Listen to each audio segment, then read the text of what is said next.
Hello everybody, Coach Tickety here. One of the most popular questions I hear or see written online is what can I do or what hero should I pick to counter this given hero in my games? So today I'm going to be giving you guys one single tank hero that I believe can be used to counter any hero in the game. If you like this type of content, be sure to check out the GameLeap website. We've got hundreds of videos for Overwatch 2 as well as plenty of other games that go really in depth, more so than the stuff you'll find on YouTube. Everything from hero matchup guides, step-by-step ability breakdowns, everything you need to improve with the game. So do yourself a favor and sign up now. Check out the link down below. Alright, let's kick things off with the tank line. And remember, now that we're in 5 vs 5 and there's only one tank per team, knowing these counters and matchups are crucial to winning more games. So let's start things off with D.Va. Your best bet for countering D.Va is to pick Zarya. Her beam will go through defense matrix, allowing Zarya to do maximum damage at all times to D.Va whenever she's in range. Her bubbles will allow her to outlast D.Va on the front line, easily giving her team priority there, and bubbles can be used if D.Va flies to an ally that's out of range to make sure that they're safe from the dive. In addition to that, bubbles are great for denying damage from D.Va's bomb. And just in case you didn't know, a single bubble can be used to block all 360 degrees around the bomb, blocking all of its damage done if you're standing close enough next to it. So if you're feeling confident, you can go for this kind of play and maybe even save your entire team. Next on the list is Doomfist, and our go-to pick here is going to be Orisa. Orisa's range damage is great for poking out Doomfist as he's setting up, which can deny a dive before it even happens. But when he does start to use his cooldowns, look out for these interactions. Fortify can be used to counter any and all punch engages, as well as Javelin Spin can be used to push Doom further out of position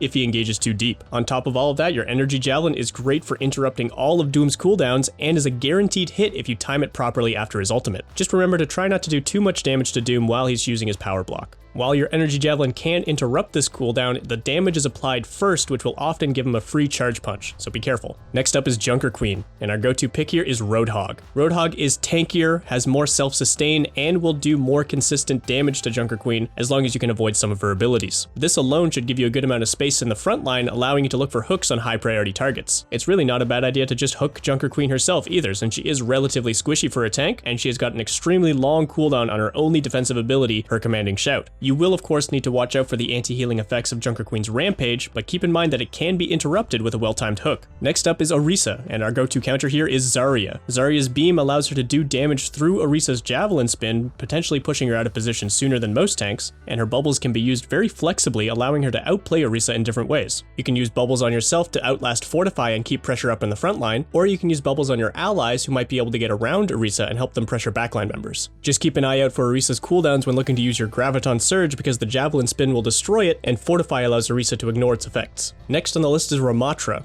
And for suggested counter, we have Wrecking Ball. Wrecking Ball's fast movement makes him a hard target to poke out at range, and all that mobility means easy disengage options once Ramattra pops Nemesis form. Wrecking Ball's Fireball also allows him to disrupt members who are trying to use Ramatra's shield, booping them out of position, or even for booping Ramatra himself out of range when he's trying to get up close for those punches. Additionally, Minefield is a great engage tool for any enemies grouped up behind Ramatra, and can be a great way to slow teams down when they're trying to rush in with Ramatra's annihilation. Next on the list is Reinhardt, and our go-to counter will be Orisa. Orisa has more than enough tools to bully Reinhardt out of the front line. Her long-range damage can poke at Reinhardt, potentially burning down shield health before he even gets close. Fortify is a great tool for denying value from Reinhardt's charge or even his Earth Shatter, but do keep in mind that the Shatter will pass through you while you're fortified and could potentially hit allies behind you. Javelin Spin can be used to push Reinhardt back, or can be used to bully him once he's rounded corners or gone through choke points, potentially pushing him further out of position. And of course, the Javelin itself can be used to interrupt charge and Earth Shatter if you time it perfectly. Next up is Roadhog, and our counter here will be Sigma. Even after the nerfs, Roadhog Hook is still something we want to avoid, and Sigma's Shield is probably the best tool in the game to do that. You can use Sigma's Shield as a reaction to Roadhog's Hook to either block it from connecting on yourself or a teammate, or even once it's connected onto an ally, you can potentially put it in front of Roadhog, preventing any damage from going through after it. In addition, Accretion is a great tool for interrupting Roadhog's Take a Breather ability, and because of Sigma's range, he should be able to bully out Roadhog from the front line relatively safely. If we're talking ultimates, Sigma's Kinetic Grasp is great for denying value from Whole Hog, and because of Roadhog's lack of mobility, he makes for an easy target for Sigma's Gravitic Flux. Just make sure you don't get hooked out of it. And speaking of Sigma, he's next on the list, and our counter for him will be Reinhardt. Rein's tankier HP pool and his more flexible shield should allow you to get in close versus Sigma and start brawling him out. Kinetic Grasp is a very powerful cooldown on Sigma, but if you can bait it out with a Fire Strike, it should leave him open to aggression. Since Sigma's shield is static once he deploys it, it makes for pretty easy Earth Shatters since you can usually just walk right through it, compared to Reinhardt's shield, which can be deployed instantly, making it great for denying value from Accretion rocks, or for blocking follow-up damage on gravitic flux targets. Next up, everyone's favorite scientist Winston and our go-to counter Junker Queen. Winston's relatively low damage output makes it easy for Junker Queen to win the duel, doing both more damage and self-sustaining through bleed heals. And don't forget that Carnage swings and your melee attacks will go through barriers, which can help punish Winstons who are trying to dance around their bubbles. Winston's single mobility cooldown in his leap makes him easy to punish with knife throws. Whenever he jumps in, try hitting him with the knife, then leave it stuck in until he tries to jump away, and then just pull him right back in. When Winston turns his attention to your teammates, Shout is a great tool for giving them a little bit of extra HP, but more importantly, the move speed they need to get out of the monkey's range. When looking to use your ultimate Rampage, try to catch Winston after he's used his jump. This will usually allow you to secure the kill, unless he's got Primal available. Next up, Wrecking Ball, and our go-to counter, Roadhog. Wrecking Ball's mobility does make him hard to catch, so wait for him to come to you, or maybe to your teammates, and have a hook ready to punish his rollout. The animation of Pile Driver makes Wrecking Ball very vulnerable to easy hooks, since he'll be stationary in midair and on the ground after he hits it. The low damage output of Wrecking Ball's weapons does make for an easy duel for Roadhog, but you probably won't get to find out since the ball will probably just roll away. Just keep in mind that whenever you force Wrecking Ball out of position, you're denying his next engage. This might not be as flashy as getting a kill, but the more consistently you can apply pressure like this, the worse it will be for the Wrecking Ball. And then once Ball's out of the way, there's really nothing he can do to prevent you from following up with hooks on squishier members in his backline. Moving on to our final tank on the list, we have Zarya and our go-to counter, Winston. Winston's mobility and his AoE damage means that not every target he focuses will be able to be bubbled by Zarya. Winston's barrier is great for cutting Zarya off from the rest of her team, either stopping Zarya herself from doing damage or preventing her teammates from healing her. Without any mobility or crowd control in her kit, aside from Graviton Surge, Zarya can be easily bullied by Winston, allowing him to get free damage off while he dances between his bubbles. This also makes Zarya a decent target for your primals. Try booping her away from her team and into a vulnerable position so your team can follow up once she's burned through her bubbles. Now on to the DPS, starting with Ashe, and our counter here will be Sigma. Use your shield to deny angles and of course block dynamites. Try to hold corners or high grounds that force Ashe to get within range of your primary fire so you can apply pressure back onto her as well. Don't forget that you can use your grasp and your shield both to deny Bob's damage while repositioning, or even use accretion to interrupt Bob's run while he's first deployed. Next up is Bastion, and I'd recommend D.Va to try and counter him. Not many resources in the game last as long as D.Va's defense matrix to deny all the damage Bastion can put out while he's in sentry form. And if you didn't know, matrix can even be used to destroy the projectiles from Bastion's ult as long as you aim towards the sky as they're coming down. On top of that, D.Va's flexible mobility means she doesn't need to anchor herself in the front line like most tanks, being able to avoid Bastion's damage passively by being more flexible with her positions. Next up, Cassidy and our go-to counter, Reinhardt. Since Cass has a tendency to gravitate towards front lines for easier damage and to hit his grenade, Rein can scare him off easily with a quick swing of his hammer. And since Cass's gun is more about precision than raw damage, it shouldn't do too much to break your shield. You should have plenty of shield health to keep yourself safe. And speaking of, Rein's shield is a great tool for blocking Cassidy's Deadeye. Just make sure you don't linger too long in front of him, because when charged up enough, he can one-shot your shield and then go on to shoot whoever's still standing behind without cover. Next up, Echo and our counter, Zarya. Zarya might not be the first pick you think of to deny a flying hero like Echo, but hear me out. Zarya's bubbles are great for denying value from Echo's stickies, as well as for getting Zarya some free charge, and having a bubble ready anytime Echo flies in aggressively can prevent a lot of her assassination attempts. And since Echo's focusing beam and Zarya's primary fire share about the same range, you'll be able to shoot back at Echo whenever she is going in for the kill. Moving on to Genji, and I suggest you try out Winston to counter him. Winston's mobility allows him to keep up with Genji if he chooses to dash away, and the nature of Winston's Tesla cannon allows him to easily track Genji as he moves vertically with double jumps and wall climbs, and cannot be denied by Genji's deflect. Along with great aggressive options, Winston also has tools defensively to deny Genji. Use your bubble when he dashes in aggressively to prevent allies from following up or healing him, and try using your primal to disrupt his blade so he can't stick on priority targets. Next up is Hanzo, and our go-to counter, Doomfist. Doomfist's mobility allows him to keep up with Hanzo even as he climbs up to high grounds, and Hanzo's lack of mobility makes him an easy dive target. Whenever you see Hanzo trying to take a new angle, you can always be there to deny it. Once you do jump on him, keep in mind that when he procs his Stormbow, you can block most of that damage with Power Block, as well as potentially get a free charge punch from the interaction. Moving on, we have Junkrat, and our go-to counter will be Zarya. Having Junkrat's mines flying all across the battlefield means easy charge from Zarya's bubbles. If you're playing against one of those Junkrat players who are going for assassinations in your backline, save a bubble and use it on your allies to prevent them from dying. And of course, the same can be said whenever Junkrat's trying to use his Rip Tire. Keep in mind that Junkrat can mix up his timing when detonating the tire, so even when you are relying on bubbles defensively, make sure you're keeping up pressure on the tire itself so he can't wait out the bubbles for too long. Next up is Mei, and our go-to counter here is Zarya again. No other tank in the game offers cleanse effects like Zarya's bubbles do, which are great for removing Mei's slow and freezing effects. If you're worried about getting walled off by Mei, saving both bubbles for yourself can potentially outlast the wall and and keep you in a safe position, while also probably getting yourself a good amount of charge. And Mei's short range makes it easy for Zarya to keep track of her because she'll probably be in the front line, allowing Zarya to shoot back or bubble Mei's targets. For countering Pharah, I'd recommend D.Va. You'll need D.Va's extraordinary mobility to keep up with Pharah in midair, and there's no better tool than Defense Matrix for denying all the rockets, boops, and ultimates Pharah's going to be shooting from above you. If you ever find yourself without Defense Matrix against a barraging Pharah, you can also fly directly into her face, causing her to die to her own splash damage. And while I am calling this a counter, it is important to note that D.Va will rarely be able to kill Pharah solo, or even more rarely when Pharah has that mercy pocket she usually has. But even without finding the elimination, you can deny the majority of Pharah's damage, and if she's pocketed, that's 2 heroes worth of value that really aren't doing much around the map. Moving on to Reaper, and our go-to counter here is Sigma. Sigma's shield coupled with his ranged damage makes it very difficult for Reaper to approach him in the front line, and in case he does get close, Kinetic Grasp is there to deny any damage from his shotguns or even from his ultimate. Accretion is also a great tool for punishing Reaper's predictable movement options, either catching him while he's ulting because he can't use any cooldowns, or as he's coming out of a teleport where he's forced to stand still. Just don't forget about Reaper's Wraith form, since that's an easy outplay for big cooldowns like Accretion or from your ultimate. Moving on, we've got Sojourn, and I'd recommend trying Doomfist to counter her. Doomfist has multiple mobility cooldowns which allow him to close the distance onto Sojourn as well as continue chasing her after she slides away. Since Doomfist has a smaller hitbox than most tanks in the game, it can be difficult for Sojourn to charge her railgun off of him, and if you manage to block a fully charged railgun with your power block, it will net you a free charge punch. Sojourn overall is a very difficult hero to counter. I wouldn't recommend going all in on her the moment you see her across the map, since you'll likely find yourself out of position. Instead, try to catch Sojourn when she's most exposed, likely after she's used her slide to take a new angle. Moving on, we've got Soldier 76, and I'd recommend Reinhardt as a counter. Soldier puts out very consistent but relatively low damage numbers from his weapon. The durability from your health pool and your flexible shield should allow you to shake off that damage whenever he starts shooting at you. Don't try to chase after Soldier as Reinhardt since he is faster than you, but just make sure that your team has a safe angle behind your shield whenever he takes a position. You'll have to watch out for maps with strong high grounds and flank routes, since he will be able to take those more readily than other hitscan DPS. Next up is Sombra, and for countering her, I'd recommend D.Va. And don't worry, I know what you're thinking, D.Va is a very good hack target for Sombra,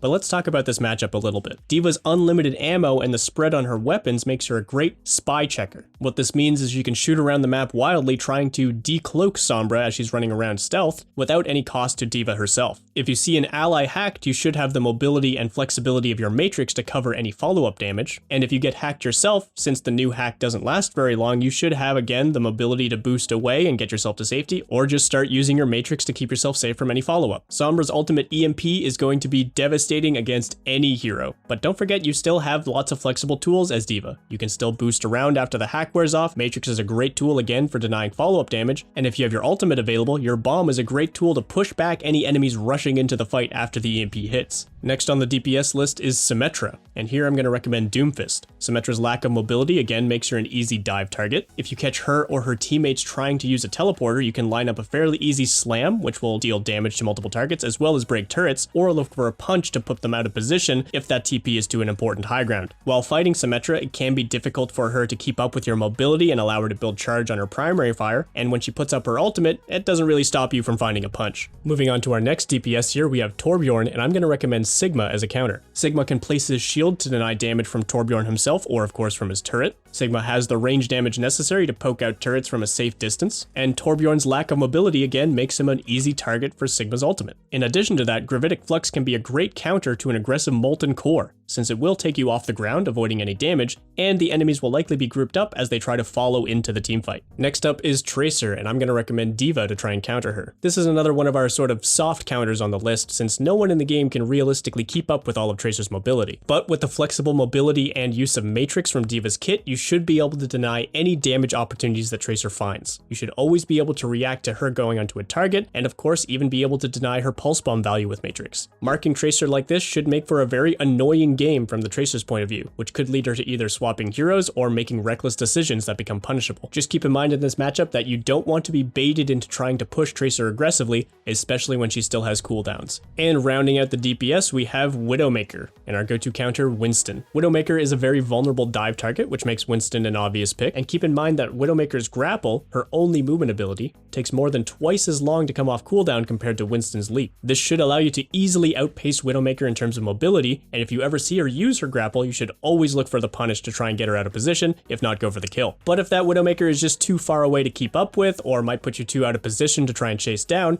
a defensive bubble is still great for denying aggressive sightlines, saving your team from those unwanted headshots. Alright, moving into the support category, we've got Ana up first, and I'll recommend Winston as a counter. When trying to dive Ana as Winston, this can be a bit of a skill matchup. You'll have to outplay Ana's cooldowns with your bubble, but if you manage to dodge the sleep specifically, you'll likely be able to pressure Ana completely out of a fight. Even if you aren't looking to push Ana directly, a defensive bubble is great for denying her healing sightlines, allowing you to punish her team instead. Next support on the list is Baptiste, and I'll recommend Doomfist as a counter. The mobility in Doomfist kit means he should be able to keep up with Bap's verticality from his exo boots, and since it benefits a Baptiste for his team to play grouped up to benefit from his AoE healing as well as his immortality field, they might make themselves vulnerable to grouped up slam and punch hits from Doomfist. But even if you aren't looking for eliminations directly as Doomfist in this matchup, the displacement from Doomfist Rocket Punch is great for knocking players around and stopping them from benefiting from Baptiste's immortality field or even his ultimate amplification matrix. Next up is Brigitte, a hero who's designed to be a counter to other heroes. But to counter her, I'd recommend Sigma. Since Brigitte will like to find herself in the front line, Sigma's range can poke her out of position and force her to play more passively. On top of that, Sigma's barrier is very annoying for a Brigitte trying to hit either of her knockbacks, and since Brigitte doesn't offer any burst healing or have any major defensive cooldowns, it can be very difficult for her team to outsustain a big gravitic flux, especially as your team rushes in to follow up. Next up we have Kiriko, and I'm going to recommend Winston to counter her. As we've already mentioned, Winston Bubble is a great tool for denying healing angles, which is no different against Kiriko. On top of that, since Winston's damage is AoE and Kiriko's healing is single target, it can be difficult for a Kiriko to keep up with healing when multiple teammates are threatened. And if you ever find yourself in a position to punish Kiriko after she used her TP, you of course have your jump as Winston to keep up with her and continue applying pressure. Next up is Lucio, and I'm going to recommend Orisa. Again, this isn't exactly a hard hero counter, but more of a counter to speed-focused compositions in general. Not many characters in the game can survive a rush quite like Orisa can, thanks to her abundance of defensive cooldowns. In addition to just surviving the rush, Orisa offers a good amount of disruption that can cause a rush to become less lethal by desyncing their members. Her javelin throw is great for slowing down members and interrupting their cooldowns, and her javelin spin is great for absorbing important cooldowns itself as well as pushing enemies out of position. And of course, we can't forget the most important cooldown of all, Orisa's ultimate Terra Surge is a fantastic counter to enemies moving around the map together or trying to rush onto a single target. And at least one part of Orisa's kit is good for this individual matchup, since Fortify will allow you to deny Lucio's boop attempts if he's looking for an environmental kill. Moving on to Mercy, and I'm going to recommend Roadhog here.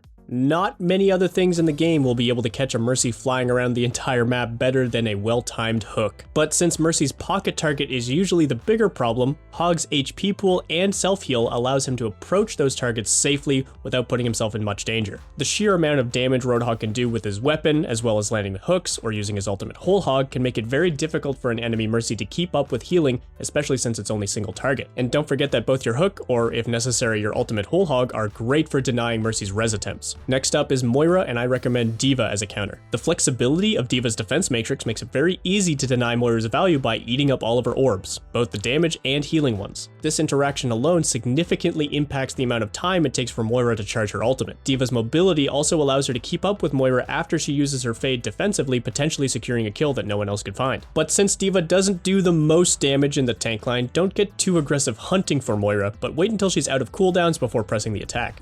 And now for our final hero on the list today, we have Zenyatta, and I'm going to recommend Junker Queen to counter him. There is of course the easy reason here, which is that Junker Queen applies anti-healing with her ultimate, completely denying value from Zenyatta's Transcendence. But beyond that, Zenyatta is kind of the perfect target for Junker Queen. Zenyatta's hitbox is short and round, making it the perfect target for anyone with a shotgun, as well as making him an easy target for knife throws. On top of that, his lack of mobility makes it very easy for Junker Queen to close the distance with a commanding shout, an otherwise weak mobility tool. Just don't go running at him with your axe out, since he'll probably just kick you away during the animation. And that is all the heroes currently available in Overwatch 2, and those are all my go-to tank counters for every single one of them. Just as a note, I did balance this list trying to give as much exposure to all of the tank picks as much as I could, not taking too much into account of what's popular right now or what's considered meta. Basically, with the way balance is shaking up right now, I didn't want to just list Orisa as a counter to every hero in the game. And that brings us to the end of the video. Thank you so much for watching, everybody. I hope this list is helpful and informative to you and helps you improve your matchup game in the future. But of course, this is all just my opinion, and in a game like Overwatch, there are many ways to counter different types of heroes. What interactions did I miss? What kind of heroes do you guys pick up to counter your least favorite heroes in the game? Let me know down in the comments below. And if you like this type of content, be sure to check out the GameLeap website. We've got hundreds of videos for Overwatch 2 as well as plenty of other games that go really in depth, more so than the stuff you'll find on YouTube. Everything from hero matchup guides, step-by-step ability breakdowns, everything you need to improve at the game. So do yourself a favor and sign up now. Check out the link down below.